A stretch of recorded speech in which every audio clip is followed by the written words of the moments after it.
Alright, so now we are back live with Project 8000. Thank you guys so much for being on the show. Thanks for having us. We are so excited to have you guys, and we have Brenda and April. So why don't you guys tell us exactly what your movement is and what's it about? Well, we started this movement because I just so happened to go to the store and I witnessed something with a young teenage boy, and it just affected me. Like, it was just something surreal.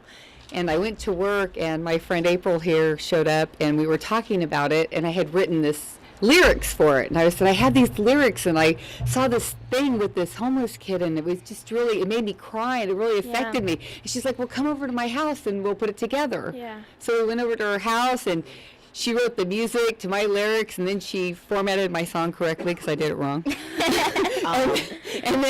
and then she was like, you know, this could be like an anthem song. This is like really, really good. And then I said, well, I had this idea to write this short film about teenage homelessness, and I was talking about it. She goes, well, her husband just so happens to be a filmmaker.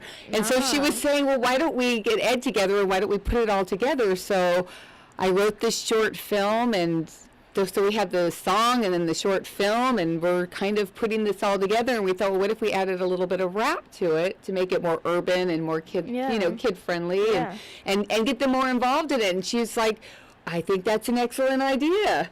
Well, we just started studying the statistics, and every night an average of 3,000 homeless teens are sleeping on the streets, and it was a staggering number. So we named our project Project 3000.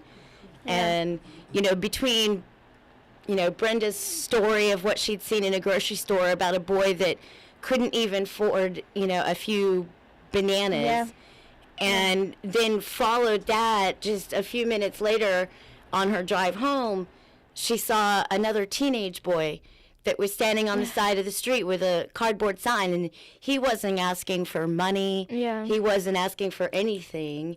You know, all he said is, you know, he wanted to finish, you know, school, and, you know, so, you know, it just, the idea started rolling, and we started studying all the different things that happen to kids.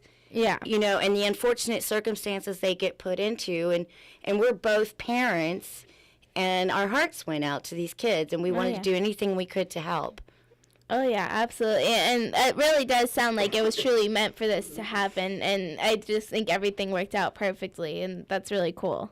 Yeah, I think that it's really, really important for us as a community, especially because Vegas is really a small town. Yeah, I think that we're all so close-knit, and you being in the film community and me kind of going around and knowing things about the film community through my daughter, it's like, you know, it's like you know everybody I know. And I think it brings, and I think as a, you know, I wasn't raised here, wasn't born here, but I've lived here for 20 years, and it's like, well, now this is my community, and what am I going to do about my community? And then April and I was like, well, this is also her community now, and so it's no longer somebody else's kids or somebody else's problem. These are our kids. Exactly. This is our community. This is our problem as a group. And so that's what we wanted to do. We wanted to do it in a positive light, and kind of, I know it's a really heavy subject, but we also want to let these kids know that there is hope, and there are people out there. And I know there are other places like Safe Place and that they can go to, but a lot of those kids do not access those places because they're afraid, or they don't want anybody to know, or they're embarrassed. So we want to make it so that they don't have to be embarrassed anymore. Exactly. And, you know, even in my school, I go to a pretty good school, and it's a magnet school, so it's hard to get in and everything. And even then, we still have 6 homeless teens. Of course, they can't release who the names are, but we have 6 homeless teens in our school, and it's incredible, and it's horrible to think of. And even one of the kids, a lot of the teenagers found out that he was living in the back of Walmart. We're right by a Walmart, and so it was an incredible story. A student brought him home, and he slept with them on the couch and stuff, and it was just a great, great thing that they helped him out so much.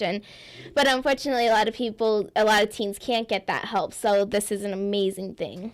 Well, I think, too, that, you know, people don't understand that there's a couple different ways to be homeless. You can be just straight out homeless, or say some kids' parents kicked them out for whatever reason. They weren't following the house rules, or they think it's okay to kick their kid out in the street. But what they don't understand is that when you kick a kid out in the streets of Las Vegas, you're kicking them out in the streets with people who are going to prey on them. Yeah. So, you know, and these aren't bad kids. These are just kids who are starting to get their own opinions. And you know, you don't kick your kid on the street. So they'll end up couch surfing at a friend's house. And then after a while, and they'll still go to school because they know that's the only way they're going to get out of their situation. Exactly. We actually have a caller. So, caller, you are on live with Corey Taylor Talks. Who am I talking to? Rebecca. Hi, Rebecca. How are you? I'm good. How are you? Very good.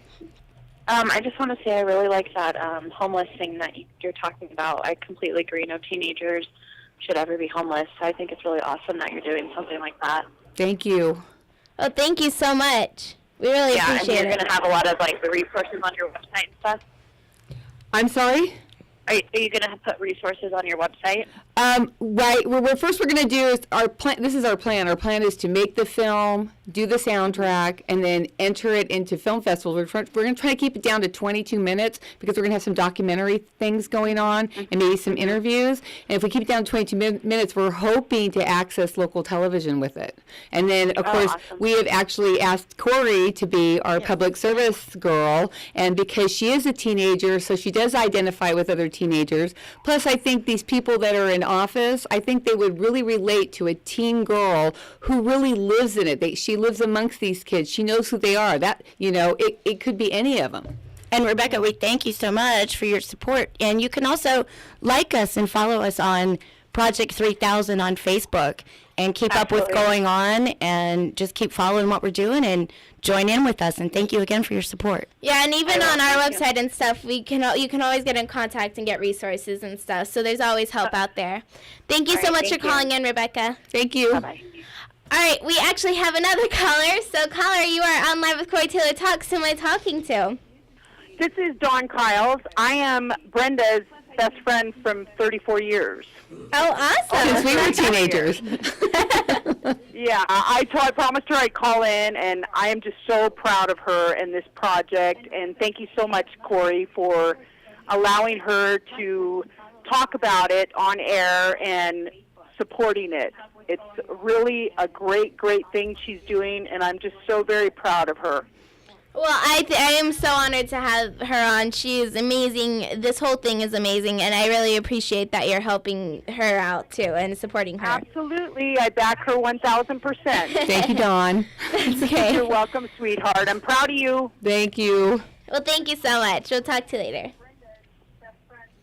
All right, so that was really cool that she called in. That's very, very cool. I just think that this is just really important, and it is her community. She raised 3 sons in this community. Wow. And I know she's kind of not a big outspoken person, but, you know, she's helped kids that were in her neighborhood that were friends of her sons when they had issues with their parents. So they were couch surfing on her couch. And I think I think people just need to be more aware. You know, we don't live out in the Midwest. We are in Las Vegas, and someone's going to get a hold of your kid if you don't take control of what's going on. And, you know, even human trafficking, unfortunately, is becoming huge in Vegas. And people don't even realize that. And a lot of the homeless teens are, unfortunately, getting into human trafficking because at first it starts out with someone being like, hey, we have food for you. You could stay here. And then it turns into eventually human trafficking, and it's horrible. And they can't get out. Exactly. And a lot of it's under false pretenses they don't realize because they're so vulnerable at that moment.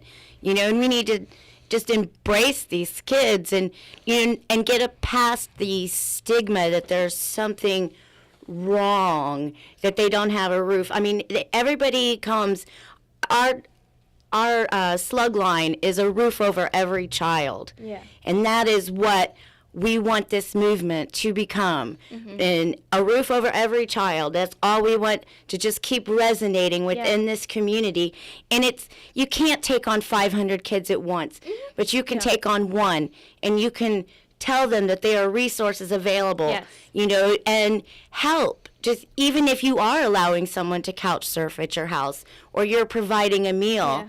And I know we were talking earlier, and we were talking about, you know, kids that didn't even have lunches once they left school. Exactly. And there's just so many areas of this where these kids are suffering, and we all have at least one little bit that we can contribute. Yes. And one little piece at a time, we all pull together and make sure that eventually there are no children sleeping on the streets, because there are resources. And if there aren't enough now, we're hoping this local community will come together and make more resources and more, and that ripple effect will just keep spreading. You know, in fact, our very first show actually was about teen homelessness, and like you said, how during school, teens that are homeless, at least they have something to do all day and they can get food from the government and stuff. But when it's summertime, there's hardly any time, there's nothing they could do all day. They don't have food supplies, and it's just a horrible thing. So we try to help people with that, and there's more and more organizations helping with that, but it's very difficult. It's very, very difficult. I think, too, some of these organizations, they get so big. Yes. And so now you've got so much trickle-down effect, because does it all get to where it's supposed to? I'm sure a lot of it does. Yeah. But I think that sometimes there's just so much red tape to go through. We are not a nonprofit, but we would be happy to work with somebody, but we're kind of hoping that we make our film and do our soundtrack and start our movement, and hopefully somebody will say, hey, this is great. We want to take this over, and we want to live beyond what we're doing. We want to keep going, because, you know, she's right. This is a huge thing, and everybody can do just a little bit. All it takes is just a little bit. And we care, and I know people care about these kids. I talk to them, April talks to them every day. When we talk about this, their faces light up. Wow, that's a really good idea. Somebody needs to do something about that. So here we are. We're trying to do something about it. Exactly, and that's so cool that you guys are doing this. So how many actual people are involved so far? And I know you have been getting such a great response, but how many people are actually in your team so far, I guess? On our actual team started with me, April, and Ed. And then, of course, I dragged my mother into everything, because she's phenomenal with paperwork and keeping me going, because every time I go, Mom, please help me. And she's like, okay, what do you need? What do you need? And then I have friends. I have a lady friend that's deep in the church community, and she's on board. And then we have somebody actually who's running for District 5, Max Miller Hooks, and he's gotten involved. We had a guy, because we were looking for a rapper, which now I know is called an MC. He was really interested, because he's looking to give back. And so we've had a lot of responses. We April has actually put out a mass email to almost every major player in Las Vegas. She does have one that had got back to her, but I don't think we're allowed to talk about who it is yet. but I think, you know, at least we've got response. Like, everybody's like, well, yeah, we really need to do something. Yes. So now it's just organizing it and putting it all together. And so that's kind of where we're at. We've already cast it, so we have 22 members in our cast, and we'll probably add some more for, like, extra work. Yeah. But I think, you know, and the cast was really excited about it. I mean, these people are like, well, I'll do it for free. Oh, my God, I really need to do this. Absolutely. So this is really important to them, too. Everybody's giving just a little bit. I think the response, though, has just grown so much. We only started just coming up with, you know, just two moms sitting in my living room with a couple sentences of some lyrics. You know, this is kind of what we want to talk about. And 20 minutes later, we had written a full song. Wow. And it just describes, you know, how we want everybody to come forward and realize, you know, these kids are out there on the run, and we want to help them. Exactly. And within the last 2 months, well, more even in the last month, we started our Project 3000 Facebook page. Yeah. And I think we had, what, Brenda, 28 hits? And we went to over 1,000 within like 4 days, and now we're double that. And April's and Ed's phenomenal promo. And we have a little sizzle reel on there, you know, to give you an idea of what Project 3000 is. And we're working on a few more other projects. We'll hopefully, but we're going to keep adding to that side as it builds. But like, I think we're both kind of, you know, overwhelmed, you know, how quickly this is growing. But it's such a blessing. I mean, we're so proud, but it is just growing and growing and growing weekly. So we're so appreciative of the local support we're getting from our community. Hopefully bring in a whole lot more. And what we'd like to do is, anybody who's listening, if you haven't liked our page, please like our page. We're trying to get 500 likes. It gets a lot of attention to it. I think if you could do that for us, that would be great. You're not just doing it for us, but you're doing it for the whole project. This way the project gets started, and people are really, really going to talk about it. So the more likes you can get on our page, we much appreciate it. Facebook, and it's A Roof Over Every Child, or you can just punch in Project 3000. Very cool. And speaking of the movie really quick, Brenda, is she going to be involved? Because she is such an amazing, amazing actress. Yes. So sweet, too. So. Brenda's playing our homeless teenage girl, and I don't want to give it the plot or anything, but I think she's just the character personifies what a homeless teenage girl on the street would have to go through. Yeah. And you know, they're just little snippets of what these kids' lives are. There's 3 major characters, 2 boys and a girl, and it's just kind of a window into their life. And then, of course, we're going to add some documentary stuff and you know, some interviews. And so we've already been doing a lot of filming, but we're just kind of the actual film itself is going to start filming mid-April, so we're hoping to get that in, so we're mid-April. Hopefully we done before the end of May. We're just trying to get all the resources together that we can to get it done, so that's kind of where we're at right now. Well, I must say, I am truly honored that you have let me be the spokesperson, I guess you could say, for this. And it's just truly a blessing, and it's such a big, big topic, and it's so close to me, so I'm really excited to do this. It's your community, so yes, exactly. And they're your friends, really. I mean, there might be the friends you may not know today, but there might be the friends you might know 3 years from now. And you might not even know, like, your best friend, you never know, could technically be homeless. You never know. You truly don't. Really quick, we have The Voice on, I think. The Voice wants to say something super quick. It's really important, too. We were discussing this on a show a while back.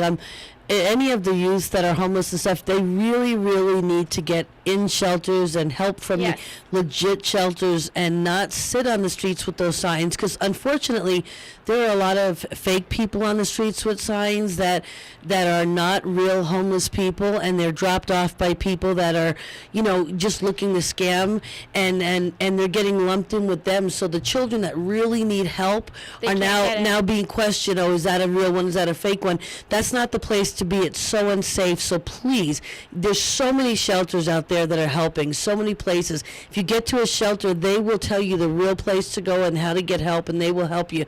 Get off the streets with the signs.